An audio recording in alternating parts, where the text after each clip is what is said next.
আচ্ছা আসসালামু আলাইকুম।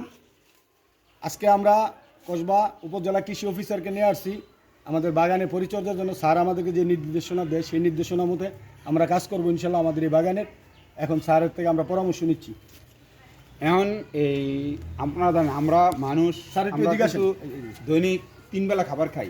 জি, একটা হালকা খাবার, দুইটা কিন্তু বাড়ি খাবার খাই বাড়ি খাবার, মোটামুটি। জি। তারপরেও দেখা গেছে আমাদের মাটিগুলা অনেক পুরানো। পুরানো। আমাদের মাটিতে আসলে আগের মতো শক্তি নাই। মাটিতে যে এই ফসল করার মতো যে শক্তিটা ছিল ওটা দেখা গেছে। ধরেন এক যে আগে এই বাগানটাতে বড় ধরনের কিছু গাছ আছিল, কাঠ গাছ জাতীয়, কাঠ জাতীয় গাছ। তো ওইগুলো কাটায় আমি আগে পূর্বে আসছিলাম এখানে, যে সময় প্রথম অবস্থা গাছগুলো লাগা। আচ্ছা, ওই সময় আসার সময় আমি বলছিলাম যে পর্যাপ্ত পরিমাণ এটা জৈব সার দিতে হইব। জৈব সার দিছে মোটামুটি, না দিলে গাছগুলো এতটুকু কালার আসতো না। সর্বপ্রথম আমি আরেকটি কথা বলতে চাই স্যার, ধন্যবাদ আপনাকে যে আপনি আমার নক করাতে আসছেন, এটার জন্য আপনাকে অশেষ ধন্যবাদ। আসলে এই আপনি একজন অফিসার হয়ে আমার ডাকে যেভাবে আসছেন এটা আপনার কাছে আমি কৃতজ্ঞতা প্রকাশ করছি। কারণ কৃষি বিষয়ে আপনি যে দেশপ্রেমিক বা প্রকৃতি প্রেমিক, আপনার এই কর্ম ছাড়াও আপনি যে আসছেন বা আমার ফোনে দিয়ে বারবার যোগাযোগ রাখেন, এটার জন্য আপনাকে ধন্যবাদ সর্বপ্রথম। আচ্ছা, আর মূলত দেখা গেছে এই জন্য বললাম যে আমরা 3 বেলা খাবার খাইতে হয়, কিন্তু গাছে তো 2 বেলা। স্যার এই যে স্যার এই কমলাগুলো কিন্তু আগের বারে গুলো ঝরে গেছিল। তো এখন আমরা বছরে ভিডিওটা ঘুরেন। বছরে কমপক্ষে আমরা 2 বার খাবার দিতে হবে গাছে, বুঝছেন? জি। দিতে হবে শুরুটা কোন সময়? বর্ষার শুরুতে, বর্ষার শেষে। জি। বর্ষার শুরুতে বলতে আমরা জুন মাসে একবার দিব, আর বর্ষার শেষ বলতে ধরেন নভেম্বর, অক্টোবর, ডিসেম্বরের দিকে। ডিসেম্বরের আর দিকে হিরণ ঠিক আছে, হিরণ ঠিক আছে। ডিসেম্বরে দিতে হবে, বুঝছেন? জি জি। দিতে গেলে তাইলে আমরা তো এক দফা যে রায় দিচ্ছেন, এখন আপনারা আমি এই মানে একটা সারের মাত্রা দিয়ে যাব, ওই মাত্রা অনুসারে আপনারা এই প্রত্যেক গাছের কতটুকু করে সার লাগবে এটা আমি বলে দেবো, লিখে দেবো, ওই পরিমাণ দিবেন। দিয়ে হালকা যদি খেলতো মাটিতে মোটামুটি রসালু আছে, যদি রসালু না থাকে যে সময় সারটা দিতে যায়, আপনি সারগুলো দেওয়ার পরে হালকা মাটিগুলোকে একটা আছে লোহার আশ্রা দিয়া, তারপরে একটু ঘষা দিয়া একটু হালকা জাজ দিয়ে পানি দিয়ে দিবেন। আচ্ছা ঠিক আছে, আমি তাহলে একটা আশ্রা প্রয়োজনে বানাইলেও বানিয়ে নেবেন। আচ্ছা, আমাদের এই যে অরেঞ্জ গাছটা, এই মালটা গাছটা, এটার মধ্যে মোটামুটি বড় বড় হয়েছে, কিন্তু হইলে রস নাই। এবং রসগুলা বলতে আপনার আরো কমপক্ষে 10 থেকে 15 থেকে 20 দিন পরে যে কাটবেন, তাহলে মোটামুটি একটু মানে সাদরা পাবেন। নাইলে এই কদবেল গাছটা এবং এই যে ইয়াটা মালটা গাছটা, এটার উপর থেকে আমি আঙ্গুরের লতাগুলো সরাই নিতে চাইতেছি, এটা ফ্রি হয়, তাহলে তো নেওয়া হবে। এটা সঠিক হবে না স্যার? আচ্ছা, একটু আমার সবটা বাগান একটু ঘুরে দেখেন আপনি স্যার। এই যে আমার এই গাছটা দেখেন, এখানে মাশাআল্লাহ এটাতে এখন অজস্র কমলা আসছে, আল্লাহর রহমত। এখন দেখা গেছে আমরা একটু যত্ন করলে ওই যে প্রথম অবস্থা ওই যে কিছু বোরন এমওপি সারটা আজে ওই যে 10টা যে আমরা জিঙ্ক বলি, ওই সারটা ইয়া করলে মোটামুটি ধরে আপনার ওই যে ফলনটা ঝরতো না, মানে ফলটা যেটা এটা না। আপনি আমাকে বৈশা আরো ডিটেলস লিখে দিয়ে যাবেন, লিখিত বাবু আমি রাখবো বক্তব্যটা আপনার। আপনি আমার বাগানটা পুরোটা একটু ঘুরে দেখেন, আসেন আমার একটু দেখাই স্যার। এইদিকে যান, ওইদিক দেখেন। আপনার এই যে ভিডিও করতেছি না, এই ভিডিও কিন্তু এটা সোশ্যাল মিডিয়া যাবে স্যার। ঠিক আছে, আমার ফেসবুক পেজ আছে, তারপরে HM ব্রাহ্মণবাড়িয়া নামে ইউটিউব আছে, ইউটিউবেও যাবে এটা। ঠিক আছে, তবে আম গাছগুলোতে কিন্তু এটা 12 মাসই। কিছুদিন আগে আম শেষ হয়েছে, হ্যাঁ, এই যে আমের পরিচর্যা এখন এই আম গাছের গোড়ায় কি আর কোনো কিছু এখন আবার একটু ওই যে এই সার দিচ্ছেন কতদিন? সার দিই নেই আমি আবার একটু যাতে আমি যেটা জৈব সার মেইন দিবেন জান মামা, একটু বাকি সারটা আমি বলবো। এই যে জাতি লটকনের গাছটা মামা একটু দেখেন, এটা গাছটা মরে গেছিল, তারপরে এখন এই যে জঙ্গলটা পরিষ্কার করে দেওয়ার কারণে এখন আমাদের মনে করেন যে এটা গাছটা আবার জেতা হয়েছে। এখানে ওই যে এলাচি গাছ ছিল একটা, এটা কাইটা আলাইছি, অর্থাৎ পরিষ্কার এখন যেভাবে করছি গাছটা, এটা কি ঠিক আছে? ঠিক আছে, আপনি মেনুসে গাছগুলো একটু দূরত্ব বজায় রাখা, আরো দূরত্ব বজায় রাখা দরকার ছিল। তো ধরেন একটা লেচু গাছে অনেকটা জায়গা লাগে, আম গাছেও মোটামুটি একটা জায়গা লাগে, কিন্তু দেখা যাচ্ছে লেচু গাছ আমি 12 ফিট বাই 12 ফিট দূরত্ব আমরা নিব, বুঝছেন? এদিকে আসেন মামা, এই যে এই লেচু গাছটা, এগুলা আমি এবার ইনশাল্লাহ আসবে, লেচু আসবে। হ্যাঁ, আমাদের যে লক্ষণ গাছে ইনশাল্লাহ গাছে আমি গাছের ডালগুলা কাইটা দিছি, নিচটা পরিষ্কার করে যে আলো বাতাস লাগার ব্যবস্থা করছি। ইভেন আপনি যে পরামর্শ দেবেন ওই পরামর্শ অনুসারে যে মেডিসিন দেওয়ার, ইনশাল্লাহ আমি ওই মেডিসিনগুলো দেবো। ঠিক আছে ইনশাল্লাহ। আমি মনে করি যে আমি গাছের যে গ্রোথ আছে মানে পর্যাপ্ত পরিমাণে করা আছে, আর একটু সার ইয়া এই দ্বিতীয় ডোজটা যেটা এবং দিয়ে দিবেন। মাটির যখন সিজন আসবে প্রতিটা গাছের গোড়া আমরা পুরোটা বাড়িতে মাটি ভরট করব, দুয়োটা বাড়ি। মাটি এঁটেল জাতীয় কিছু মাটি দিবেন। হ্যাঁ, আটালো দোআঁশ মাটি দেবো, বালু এবং আটালো। স্যার একটু ঘুরে দাঁড়ান। 18 মাটি দিলে কি বলতে না, নাহলে এটা কিন্তু আগে যে আচ্ছা, আরেকটা জিনিস স্যার আমি এটা বুঝতেছি না, আপনাকে দেখাই। এই যে লেচু গাছ, এটা কাইটা দিয়েছিলাম, সুন্দর করে এখন উঠছে, এটা ভাঙিয়ে গেছিল। হ্যাঁ, এখন দেখেন মাশাআল্লাহ কত সুন্দর পরিচর্যা হয়েছে। এইখানে আরেকটা জিনিস আছে, এই যে লেবু গাছগুলা, মুটি লেবু আসলে, এই যে লেবু গাছগুলা সবগুলা ইয়ে হয়ে গেছে, এগুলা কি করবে? এটাতে ওই যে আপনি ওইদিকে লেবু গাছে ওই যে মাইনার একটা ইয়ে আছে, ওই যে ফাঁকা দেখেন না, ফাঁকা পাতাগুলো হলুদ দিতেছে, কোকড়া দিতেছে, এগুলা কিন্তু আপনি ওই যে কিছুদিন পর পর কিছু ওই যে মাকড়নাশক ওষুধ দিতে হবে, কীটনাশক। ঠিক আছে, এটা আপনি তাহলে দিলে ইনশাআল্লাহ লেবু ধরবে। এটা তো কাগজ জাতীয় লেবু। স্যার মামা একটু এদিকে করেন ভিডিওটা। এই যে পেয়ারাটা অনেক শক্ত এবং পাকার আগে সবগুলা পেয়ারা নষ্ট হয়ে এটা হচ্ছে বোরনের অভাবে যে এই গাছগুলো ইয়ে হয়ে যায়। তাহলে এটা ফলগুলো বোরন ফেটে দিতে যায়। হবে রে, গুঁড়া। হ্যাঁ, বোরন সার দিবেন। এখন আপাতত যেগুলো তো নষ্ট হয়েছে ফল ফালাই দিতে হচ্ছে না, জি। এটা খাওয়া যাবে না। না। পরবর্তীতে কিছু বোরন, ওই যে আমি যে সার বলবো, ওই সারের সাথে ওই যে এই জন্য বোরন লাগে পরিমাণে কম, কিন্তু এইটার জন্য তাড়াতাড়ি ঘাটতি অনেকটা ইয়া হয়। আচ্ছা স্যার, আপনাকে দেখাচ্ছি। এই যে তারপরে আমি এখানে এই যে টপের মধ্যে, এই যে টপগুলাতে, স্যার এদিকে আসুন, এই যে টপগুলাতে আমি কাঁচামরিচের চাষ করতে চাইতেছি।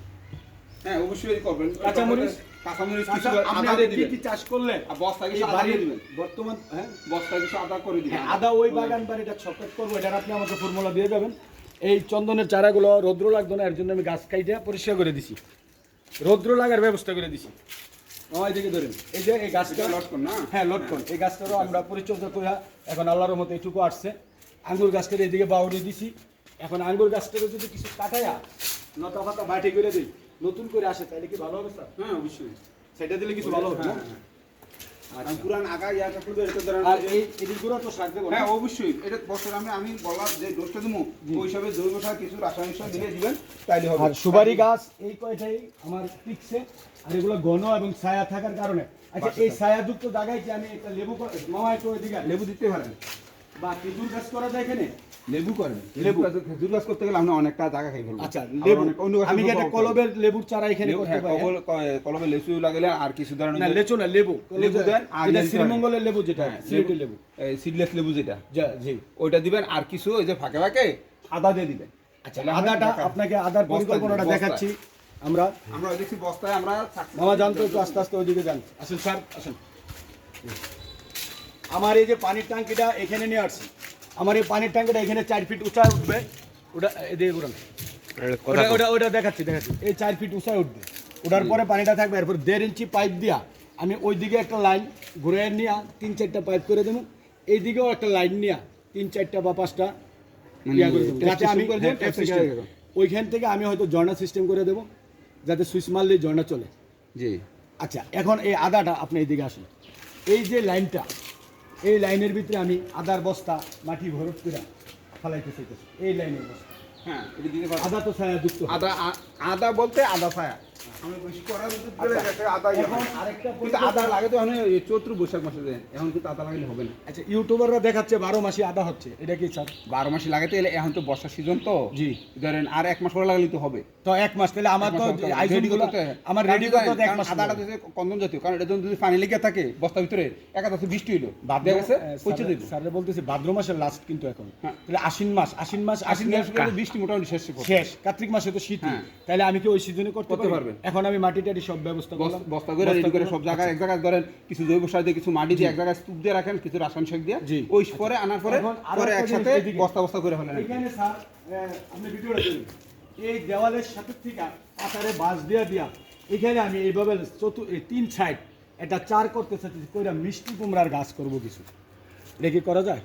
মিষ্টি কুমড়া বলতে ওই যে উপরে কিছু বড় গাছগুলো আছে, ওগুলো কাটতে দিতে, বুঝছেন না? আচ্ছা, কামরাঙ্গা সাইডটা দিলাম, কি সাইডটা দিয়ে ফেলেন, ওই যে দেখেছেন না, এখানে কিন্তু পুরোপুরি রোদ লাগে, ওই সাইডেও লাগে, পশ্চিম সাইডেও লাগে। রোজ যেন লাগে ওই জায়গাটা করতে পারবেন, ওই পশ্চিম সাইডে এই করতে সাইডেও তো পারবেন। সারা সকাল থেকে রোদ সব বিকাল পর্যন্ত থাকে। তাহলে দিতে পারেন, সমস্যা নাই। পারেন না? কিন্তু দেখা গেছে ওই যে ছায়া ভরে থাকলে তো গাছগুলো বাড়বে না, বুঝছেন না? জি, লতাজাতীয় গাছগুলো- আপনি বলেন একটু আমার মামার উদ্দেশ্য। ছায়া থেকে, আচ্ছা ছায়া আসেন একটু।